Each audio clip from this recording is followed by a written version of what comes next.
চশমা museum, a house of world class, জলট্যাক মোড়, বহরমপুর মডার্ন হোটেলের সামনে। আজ বহরমপুরে দলীয় কার্যালয়ে সাংবাদিকদের মুখোমুখি হয়ে শুরু থেকেই আক্রমণাত্মক মেজাজে ধরা দিলেন মোহাম্মদ সেলিম। তার আলোচনার মূল কেন্দ্রবিন্দুতে ছিল রাজ্যের বর্তমান শাসন ব্যবস্থা, পুলিশ প্রশাসনের ভূমিকা এবং সাধারণ মানুষের নিরাপত্তা ও হকারদের উচ্ছেদ নিয়ে একাধিক প্রশ্ন তোলেন। পাশাপাশি তিনি দাবি করেন, এলাকার শান্তি ও সামাজিক ভারসাম্য বজায় রাখতে বামপন্থী কর্মীরা সর্বদা মানুষের পাশে পাহারার মতো দাঁড়িয়ে থাকবে। বেআইনি উচ্ছেদ হচ্ছে এবং ক্ষতিগ্রস্ত মানুষদের নিয়ে, দোকান হোক, বস্তি হোক, হকার হোক, রেলে হোক বা পুরো এলাকায় হোক বা গ্রামাঞ্চলে হোক, বুলডোজার রাজনীতির বিরুদ্ধে এবং এই যে নয়া ফাঁসিবাদী আক্রমণ, যার প্রতীক হয়ে গেছে বুলডোজার এবং ভাঙা, আসলে লোকে গড়ার জন্য সরকার তৈরি করেছিল, কিন্তু সরকার গড়ার আগে থেকেই ভাঙা শুরু হয়েছে। তার বিরুদ্ধে 4 তারিখে হাওড়া ডিআরএম এবং শিয়ালদা ডিআরএমের কাছে জমায়েত হয়ে দুটো মিছিল পূর্ব এবং পশ্চিম প্রান্ত থেকে কলকাতার, তারা general manager eastern railway fairly প্লেসে গিয়ে জমায়েত হবেন। সেখানে আমরা ক্ষতিগ্রস্ত মানুষ, হকার, সাধারণ গরিব, মধ্যবিত্ত, নিম্নবিত্ত মানুষ এবং যে মানুষ মনে করেন যে সরকারের ভাত দেওয়ার মুরদ নেই, কিল মারার গোসাই, যারা বেকারদের কাজ দেওয়ার কথা বলে এসেছিলেন, তারা নতুন করে মানুষকে বেকার করছেন। এতে আমাদের গ্রামীণ অর্থনীতির সর্বনাশ হচ্ছে। কারণ গ্রামে যারা পশুপালন করে, চাষবাস করে, তাঁত বোনে, তাদেরই তো জিনিসপত্রগুলো এই সব জায়গায় গিয়ে বিক্রি হয়। সেখানে বড় বড় মাল্টি ব্র্যান্ডের মল থাকবে, মাল্টিন্যাশনাল কোম্পানিগুলোর প্রোডাক্ট বিক্রি করার জন্য অনলাইন অ্যারেঞ্জমেন্ট থাকবে, অফলাইন অ্যারেঞ্জমেন্ট থাকবে। সেখানে আমাদের দেশের একচেটিয়া পুঁজিদের তাদের বাজারজাত করার মতো ব্যবস্থা করা হবে এবং আমাদের সাধারণ ঘরের ছেলেমেয়েরা তাদেরকে সব ওই ডেলিভারি বয় হতে হবে। ডেলিভারি বয় তো আসলে যারা নিজে ব্যবসা করছে, এন্টারপ্রেনার, তার বদলে তারা কোনো একটা মাল্টিন্যাশনাল কোম্পানি বা কোনো একটা দেশি কোম্পানি মাল বিক্রি করবে বা ডেলিভারি করবে। এখানে আমাদের মতো দেশে যেখানে ব্যাপক হচ্ছে তোমার গিয়ে বেকারি আছে, আর যেহেতু উদ্বাস্তু সমস্যার জন্য রাতারাতি আমাদের জনসংখ্যা বেড়ে গিয়েছিল, তারা এই শিয়ালদা লাইনে বিশেষত অনেক বেশি, গোটা দেশের মধ্যে সবচেয়ে বেশি হকার। এখন বলছে রেলের হকারকেও পর্যন্ত কাজ করতে দেবে না এবং ফাইন করবে। ইতিমধ্যে দেখেছেন নদিয়ায় তোমার গিয়ে ঝালমুড়ি বিক্রেতা একজন আত্মহত্যা করেছে।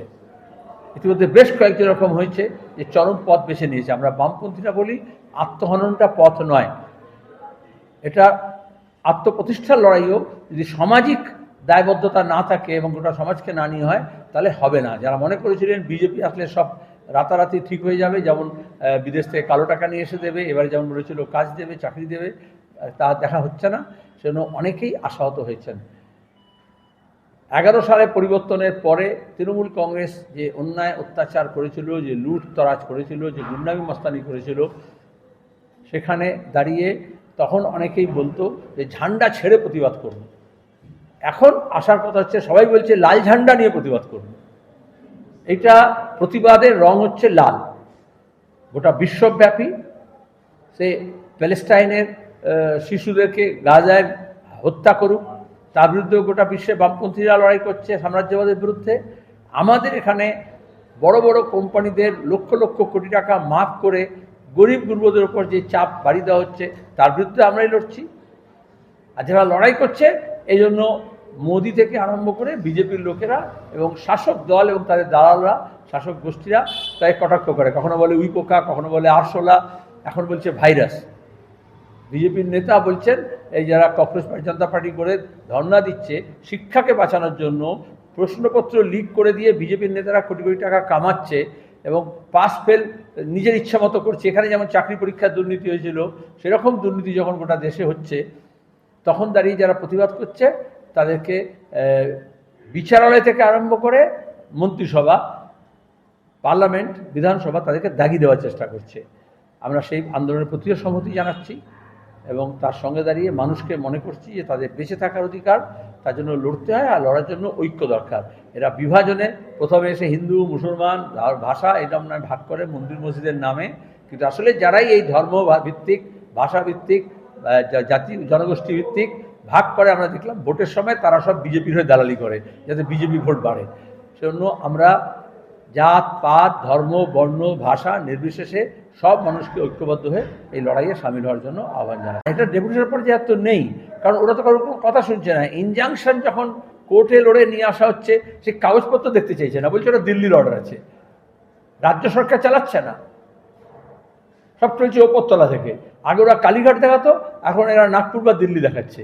তা আমাদের স্বায়ত্তশাসন করতে, এই যে তোমাদের পুরসভা তুমি নাও না, পঞ্চায়েত পুরসভা, এটা তো ভোট হয়নি। তৃণমূল যেমন করেই হোক, ভোট জোর করে হোক, দখল করে হোক, টাকা পয়সা দিয়ে হোক, লুটতরাজ করে হোক, দখল করেছিল। কিন্তু বিধানসভার ভোট রয়েছে, এমপিগুলো উবে গেল, আর চেয়ারম্যানগুলো উবে গেল, প্রধান উপপ্রধান উপে গেল, সভাধিপতি উপসভাপতি উপে গেল। তার মানে গণতান্ত্রিক কাঠামোয় 3 স্তরের সরকার আছে, এক স্তরের সরকার হলো, ওরা বলেছিল ডাবল ইঞ্জিন, কিন্তু আমাদের 3টে ইঞ্জিনের সরকার আছে, পঞ্চায়েত পুরসভা বিধানসভা অ্যাসেম্বলি, রাজ্য সরকার এবং কেন্দ্র সরকার। কিন্তু দেখা গেল সব একাকার হয়ে গেছে। এবার এই ডবল ইঞ্জিন সরকার করে দেখাক না, যে গঙ্গা ভাঙন হচ্ছে এটাকে রোধ করুক, ঘর বাড়ি না ভেঙে, যেটা ভেঙে পড়ছে মাঠ মন্দির মসজিদ হাট বাজার খেলার মাঠ ঘর বাড়ি সব তো চলে যাচ্ছে। তাহলে ভাঙন রোধ করার জন্য সরকারের ব্যবস্থা নিতে হবে। আগে কেন্দ্র রাজ্যকে দুষ্ট, রাজ্য কেন্দ্রকে দুষ্ট, তাহলে এখন তো ডবল ইঞ্জিনের সরকার আছে। নদীর নাব্যতা বাড়াক না, জল বহনের ক্ষমতা কমে যাচ্ছে যেহেতু পলি পড়ে যাচ্ছে বলে, তাহলে ড্রেজিং করুক। 1989 সালে পার্লামেন্টে আইন করে বলা হয়েছিল যে গঙ্গা নদীতে 2 মিটার সাগর থেকে এলাহাবাদ পর্যন্ত, তার মধ্যে উত্তরপ্রদেশ আছে, বিহার আছে, ঝাড়খণ্ড আছে, পশ্চিমবঙ্গ আছে, সব রাজ্য সরকার এখন বিজেপির। তাহলে সেটা 2 মিটার নাব্যতা রাখার জন্য যাতে নৌ পরিবহন বাড়ে, যাতে পরিবহন বাড়ে। এদিকে বলছে তেলে কমাও, খরচ কমাও, তাহলে তো জ্বালানি কমবে যদি বেশিরভাগটা হচ্ছে তোমার গিয়ে নৌ পরিবহন হয়। সেটা হচ্ছে না। এসে বলেছিল ভারতমালা প্রকল্প, কত কি বলেছিল, কোথায় গেল? কোস্টাল শিপিং করেছিল, কোথায় গেল?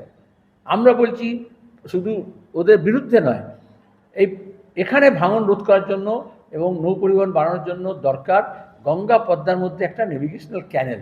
অনেক দিনের প্রস্তাব আছে, কেউ কোনো কথা বলে না, জনপ্রতিনিধিরা কেউ বলে না।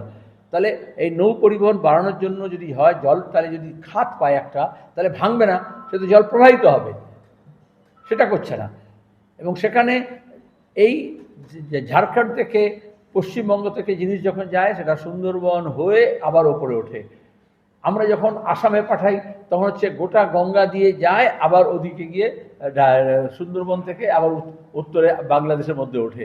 তার চেয়ে যদি গঙ্গা পদ্মার যদি ন্যাভিগেশনাল ক্যানেল হয়ে যায়, তাহলে উত্তর ভারতের সঙ্গে এবং পশ্চিমবঙ্গের এই অংশের সঙ্গে সরাসরি যোগাযোগ হয়ে যাবে।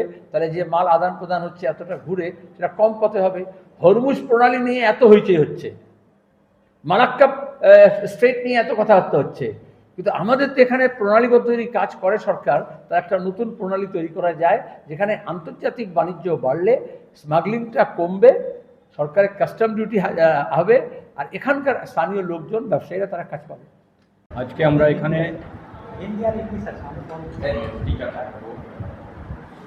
আমাদের জেলা কমিটির সভা চলছে। কমরেড মোহাম্মদ সেলিম আমাদের রাজ্য সম্পাদক উপস্থিত আছেন, তিনি বলবেন আজকে জেলা কমিটির সভায় আমরা কতগুলো সিদ্ধান্ত গ্রহণ করব এবং আগেও আমরা কতগুলো বিষয় যা এই সময়ে আমাদের জেলায় সাধারণ মানুষ, খেটে খাওয়া মানুষ, তাদের উপরে যে আক্রমণগুলি চলছে সেই বিষয়গুলি নিয়ে আমরা মানুষকে সাথে নিয়ে প্রতিবাদ সংগঠিত করেছি। নতুন সরকার পশ্চিমবাংলায় এসছে, কেন্দ্রে বিজেপি সরকার এবং রাজ্যেও বিজেপির সরকার, এই 2 সরকার তারা যে কথা বলে ক্ষমতায় এসেছিল সেই কথার খেলাপ করছে, অর্থাৎ প্রতিশ্রুতি ভঙ্গ করছে। আমরা দেখছি যে জিনিসপত্রের দাম থেকে শুরু করে ডিজেল পেট্রোল রান্নার গ্যাসের দাম বৃদ্ধি হয়েছে। আমরা দেখলাম যে 200 ইউনিট করে বিদ্যুৎ ফ্রি দেওয়ার কথা বলা হয়েছে, কিন্তু দেখা যাচ্ছে যে স্মার্ট মিটার লাগানোর জন্য তোড়জোড় করছে। আমরা এসআইআরের নাম বাতিল হওয়ার পর অনেকের নাম প্রকৃত ভোটার তাদের বাতিল করেছিল, সেই বিষয় নিয়ে মানুষকে একেবারে আতঙ্কের মধ্যে রেখে যে নির্বাচন প্রক্রিয়া পার করেছে, এখনও তাদেরকে আতঙ্কের মধ্যে রাখছে।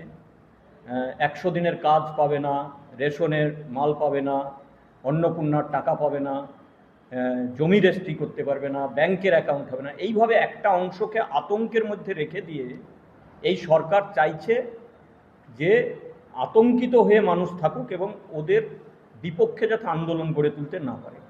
কিন্তু মানুষকে সাথে নিয়েই আমরা এই সময়কালে আমাদের জেলায় সমস্ত বিডিও অফিসগুলিতে এসআইআরের নাম, যে ভোটাধিকার, যাদের ভোটটার বাতিল না হয়, ভোট দিতে পারবে না এরকম একটা আতঙ্কের মধ্যে থাকছে, তাদেরকে আমরা সমবেত করে বিডিওর কাছে আমরা ডেপুটেশন দিয়েছি।